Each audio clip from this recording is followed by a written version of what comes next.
बस ग बस. हा ना. हा ना. कसं काय या वडापाव लोकांचं? कसं म्हणजे? बघ ना आता हे पण अख्खं आयुष्यभर या वडापावमध्येच घालणार आणि पुढे जाऊन त्यांची पोरं पण हेच करणार. हेच करावं लागणार आहे त्यांना. पण काय तर असे लोक कधीच आयुष्यात पुढे जाते नाही बरं का. खरं आहे हे आहेच. त्यांच्या मुलाबाळांना पण तेच करावं लागणार आता. मग काय ते तर शिकवत असतील का नाही काय माहिती मुलाबाळांना पण हेच करायला लागत असतील. अगं त्यांना एवढं शिकवत असं नुसतं वडापाव कसा बनवायचा, तेलात कसा टाकायचा, काढायचा कसा. ते आहेत.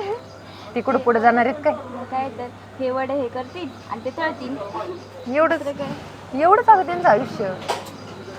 इथूनच सुरू होतं आणि इथं संपतं. मग काय बघ ना किती वेळ झाला तरी अजून वडापाव नाही आला. मला तर असं वाटतं असं लेट लेट करत असेल त्याच्यामुळे निम्मे कस्टमर तर असे निघून जात असतील.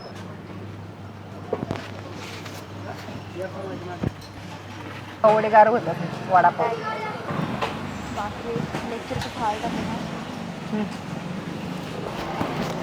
काका किती वर्ष झाली तुम्हाला हे पावड्याचं हॉटेल? 20 वर्ष. 20 वर्ष? 20 वर्ष.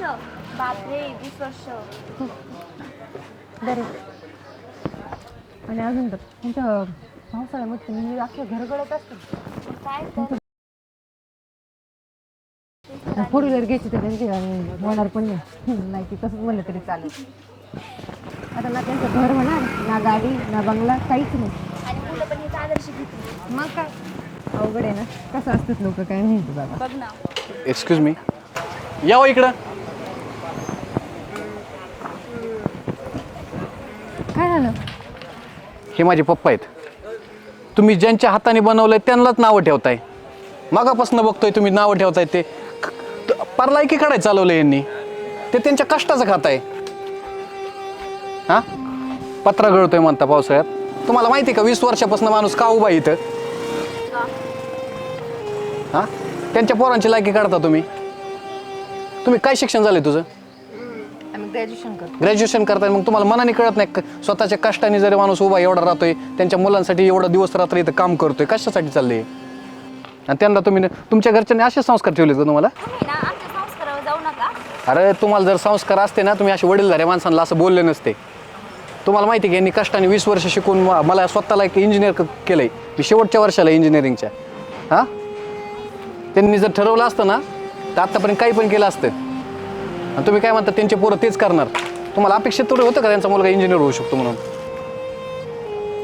त्यांच्या ह्या कपड्यावर जातात तुम्ही. तुम्ही ज्यांच्याकडे वडापाव खायला आले मग कशासाठी आले तुम्ही इथे? उगं ते बोलत नाहीत कारण त्यांना माहिती गिरायकांना कसं बोललं जातं. कस्टमर आहे त्यांच्यासाठी. कस्टमर हा देव समजतात ते. आलात तर वडापाव खायचा आणि गप जायचं होतं. असं दुसऱ्यांना नावं ठेवून नाही. अरे जाऊ दे बाबा, कशाला बोलतो त्यांना? काय जाऊ दे, आपला स्वाभिमान आहे. आपण कष्टाने खातोय. त्यांना काय मग? गिराईक आहे ते आपलं. म्हणूनच गप होतो ना मग उभा राहिलो. त्यांनी तेच चालवलं ना. गिराईक हे देवासारखं असतं. त्यांना सांगू द्या ना मग. त्यांना एक रिक्षावाल्याची मुलगी काय होऊ शकते? IPS झालेली. एक मीटर चालणारा IAS होऊ शकतो. हा तुम्हाला ह्यासाठी शिकायला पाठवलं. घरचे तुम्हाला आहे ते पैसे पाठवतात ना त्याचे परिणाम येते. जाऊ दे आता वडापाव खाल्ले तर खा आणि गप जा. कोणाला बोलू नका. काय माहितीये का, कष्ट करणारे म्हणजे त्यांना कमी पातळीची लोक वाटतात. त्यांची एक चूक काय माहितीये का, रस्त्याने जर एखादा पोलीस चालला ना ते त्याच्या वर्दीला सलाम करतात. आणि आपण आहे ना त्या वर्दीच्या आतमधल्या माणसाला सलाम करतो. माणसाच्या वर दिसण्यावर जाऊ नका तुम्ही. आज माझ्या इथं 3 कामगार कामाला आहे. माझ्या या छोट्याशा गाडीमुळे त्यांचं बी घरदार चालते. त्यांची चूल पेटती. तुम्हाला पोरींना एखादा 2 नंबरचे धंदे करणारा, चुकीची कामं करणारा, डॉन भाई ती लोक चांगली मोठी वाटतात. आदर्श वाटतो.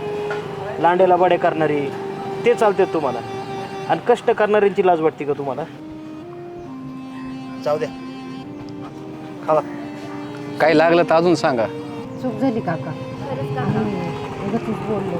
तुम्ही आज चुकलात उद्या भविष्यात असं कोणाला नावं ठेवू नका. चला.